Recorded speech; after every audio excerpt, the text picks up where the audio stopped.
I could do this all day long. Look at how smooth that is. Hey, what's going on everyone? Josh Quinones here. Today's video is all about the Samsung Galaxy S20 Ultra. Okay, so I've had this device for we're going on about 4 months now since I've had this phone, and I kind of just want to share what my experience has been like with this device so far since day one. And I've also gotten a lot of questions asking how the device has been holding up, what performance is like, if battery life is as good as it was from day one, and also if the cameras are better than they were from day one, because a lot of you know by now that the cameras did have some issues as soon as this phone was released. And since then, Samsung has sent out a lot of updates to go ahead and try to fix the cameras on this device. So we'll go ahead and talk about that as well. And then a lot of you wanted to know months later if I think the purchase was worth it for this device, because I did purchase this with my own money. So this video is gonna kind of be coming from a customer's point of view rather than a tech reviewer's point of view. Okay, now let me start off by saying that I absolutely love my Galaxy S20 Ultra. And if I'm being honest here, not really much has changed from day one. I still think this is an overall beautiful looking device, everything from the front to the back. Now, of course, I've said this in many other videos before, I still think that camera hump is just a little bit too big in the back. Now, of course, we can always hide that with the case. If I throw a case on here, of course, it's going to make it flat, but I know there are some people that like to carry their phone around naked, or maybe like to throw a skin in the back. So I recommend you be very careful, because if you happen to drop this on a table kind of hard, or maybe drop it on the floor, you do have the possibility of breaking that big camera hump in the back. So just be a little careful with that. But when it comes to this display, I say this in all of my videos that have to do with a Samsung flagship device, you just can't go wrong with a Samsung display. Samsung always puts the best displays into their smartphones, and the same goes with the Galaxy S20 Ultra. It is just a beautiful display to look at. The colors just pop, are nice and vibrant, and I love this pretty much bezel-less experience that they're giving us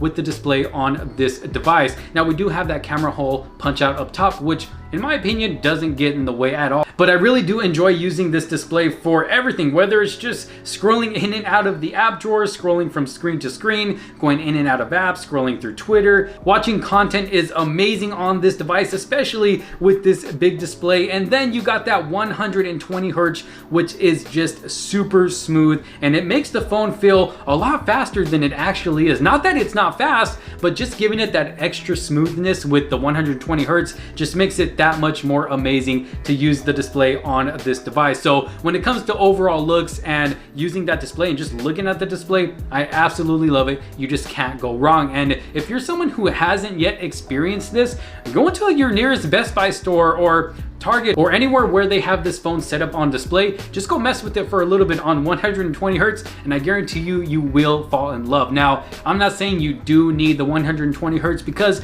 sometimes I do use the 60 hertz to save battery. It makes this battery last so much longer, and you don't really need the 120 hertz, but when you do have it on, it is just an amazing experience to use. Now, one thing that I still wish this had, which Samsung still hasn't pushed out an update for yet, is being able to use that 120 hertz with the highest resolution on this phone. Because me personally, I would love to take advantage of this display, push it to its fullest potential, but of course, we cannot do that yet. I'm not sure if we ever will be. Now, there are rumors that they will be allowing that with the new Galaxy Note 20 lineup, so we're just gonna have to wait and see. Okay, now aside from the looks and the beautiful display, I gotta talk about performance, because that's actually one very important thing that you want to be good for the amount of time that you have your device. And I gotta say, I haven't experienced any lag, any performance issues with this device yet. Now, I know it's only been a couple of months, but you know, people still like to know. So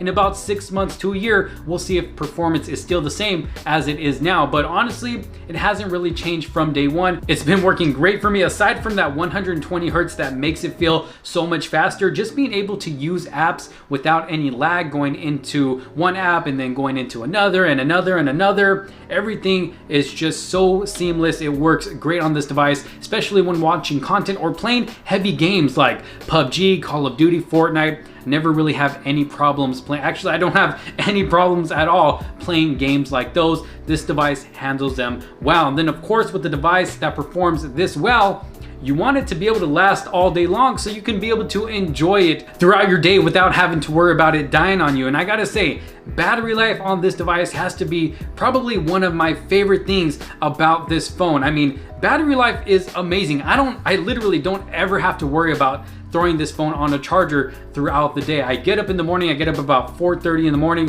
pull it off the charger, wake up, have my coffee, go to work, use my phone at work. I use a lot of GPS on this device, which is known to kill batteries on devices. I use a lot of GPS because of the type of work that I do, and it doesn't really damage the battery that bad. Battery still gets me through my full day of work. I get home, I'm still able to use my device, get late into the night, still able to use my phone, and sometimes I even make it until the next morning. Now, of course, that's going to depend on everybody's usage. Me, I am a heavy user. Some days will be heavier than others. Of course, the days where I don't use my phone as much, the battery will last longer to where I won't have to charge it until the next day. And like I said, that is just one of the best things that I love about this device, battery life. So if you are a power user like me and you want a device that's going to be able to last you all day long without having to worry about throwing it on the charger, the Galaxy S20 Ultra is the device for you. Okay, so we know this is a beautiful looking device with a big camera hump in the back. We know it's got a beautiful display. It performs like a beast.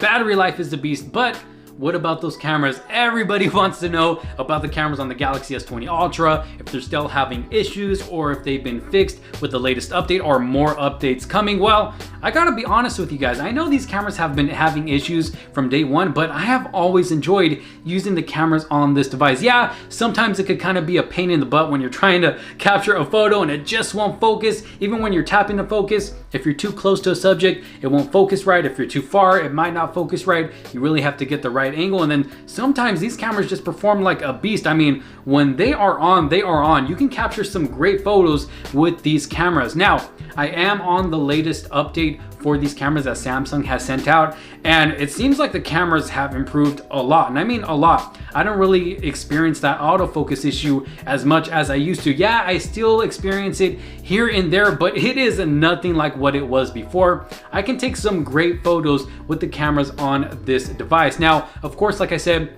still needs a little bit more tweaking. Now, honestly, I don't really think they can ever be 100% fixed. Maybe they can send out a few more updates to tweak them up just a little bit, but honestly, I think it's just a hardware issue. They can bring out so many software updates, but I think that autofocus issue is always going to be there, even if it's just a little bit. But like I said, the cameras have greatly improved, and I enjoy taking pictures with these all the time. And then when it comes to video, you can capture some great video with these as well. Now, one thing that I did notice in one of my previous videos, I don't know if you guys watched it or not, I'll link it down in the description below so you can check it out. When I was testing out some popcorn from Popcorn World with my daughter, I actually used this camera to record that video. I used the rear cameras, filming at 4K 60 frames per second. Now, one thing that I did notice, if you look really closely in that video, me and my daughter are standing in the back of the popcorn that is barely showing in frame in front of us at the bottom of the frame, and I noticed that the camera was focusing on those popcorn bags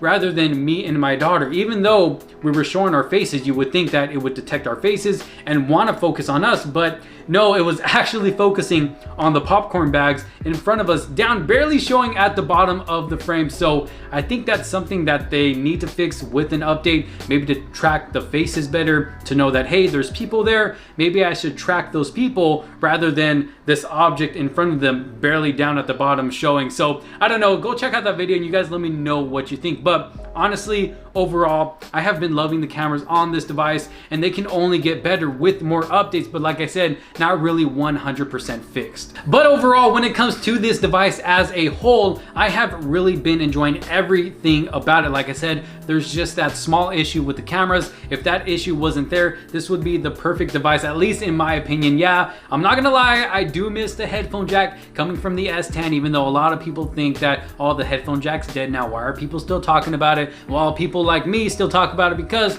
I still use headphones that actually plug into something. I have high quality headphones that I would love to use with this device, but I really can't unless I have that adapter. But other than that, I absolutely love this device. Hopefully they'll bring out another last update for the camera to really get them close to perfect. Y'all let me know what you think down in the comment sections below to answer your question. If I think my purchase was worth it when I did buy this device, honestly, I think $1,400 was a lot of money. Maybe if the price was around $1,100 or $1,200, then I can say, okay, yeah, maybe this was worth that price. But $1,400 for this phone, especially with the issues it was having at the beginning, honestly, that price was a little high. They should have lowered it just a little bit, a few $100. But right now on Samsung.com, if you do have a trade-in for this device, you can get it for around $950, which honestly I think is a great deal for this phone. So if you have a device, they'll give you up to $450 on that device.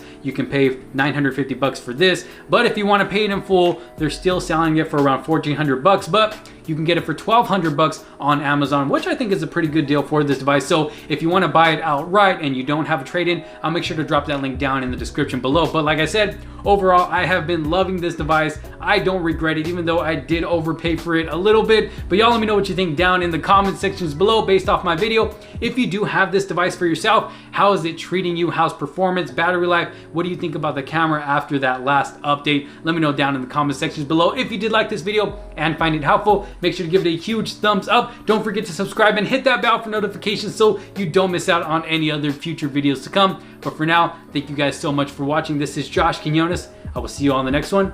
Peace out.